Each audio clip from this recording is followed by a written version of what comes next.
எங்கெங்கு காணினும் ஊழல்தான் இந்த திமுக ஆட்சியிலே. அதில் ஊழல் இதில் ஊழல் என்று எதிலெதிலோ ஊழல் செய்துவிட்டு இப்போது குடிக்கும் தண்ணீரிலும் கூட ஊழல் செய்து மக்களை பழிவாங்கி கொண்டிருக்கிறது இந்த திராவிட மாடல் அரசாங்கம். குடிநீரை விநியோகம் செய்பவர்கள் மிகவும் கவனத்துடன் இருக்க வேண்டியது அவசியம். குடிநீரில் கழிவுநீர் கலந்தது கூட தெரியாமல் விநியோகம் செய்திருக்கின்றனர். இதனால் பலர் பாதிக்கப்பட்டுள்ளனர். சென்னை தாம்பரம் மாநகராட்சி 13வது வார்டில் கழிவுநீர் கலந்த குடிநீரை அருந்தியதில் 3 நபர்கள் உயிரிழந்துள்ளதாகவும் 30 பேர் மருத்துவமனையில் அனுமதிக்கப்பட்டு இன்னமும் அவர்களின் நிலை என்ன என்று தெரியவில்லை என்றும் வரும் தகவல்கள் எல்லாம் கேட்கும்போது நெஞ்சே பதறுகிறது. குடிநீர் என்பது மிக அடிப்படையான ஒன்று. அதனை மிகுந்த கவனத்துடன் விநியோகிக்க வேண்டியது அரசின் கடமைதானே.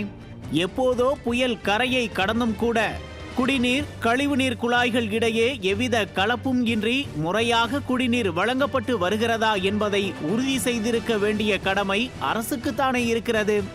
அதைவிட வேறு என்ன பெரிய முக்கியமான வேலை இருக்கிறது இந்த அரசாங்கத்திற்கு?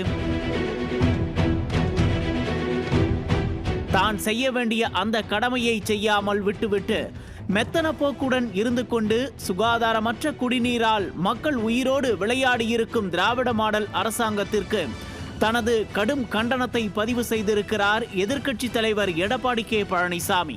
ஆனால் உயிரிழந்தவர்களின் பிரேத பரிசோதனையின் முடிவில்தான் அதற்கான காரணம் தெரிய வரும் என்று கூறி தப்பித்துக் கொள்ள பார்க்கிறார் சுகாதாரத்துறை அமைச்சர் மாசூம். குடிநீரால் ஏதாவது பாதிப்பு இருக்குமா என்பதை கூட இனிதான் கண்டறிய போகிறார்களாம்.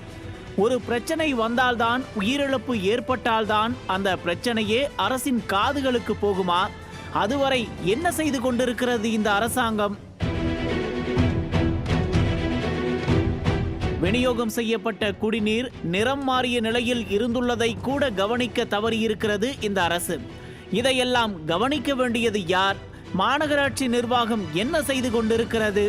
குடிக்கும் நீரில் கூடவா அலட்சியம் காட்டும் இந்த அரசு? மக்களின் உயிரோடு விளையாடுவது ஏன்? பரிதாபமாக பலியான உயிர்களுக்கு யார் பொறுப்பு? இதற்கெல்லாம் பதில் சொல்லித்தான் ஆக வேண்டும் இந்த திராவிட மாடல் அரசாங்கம்.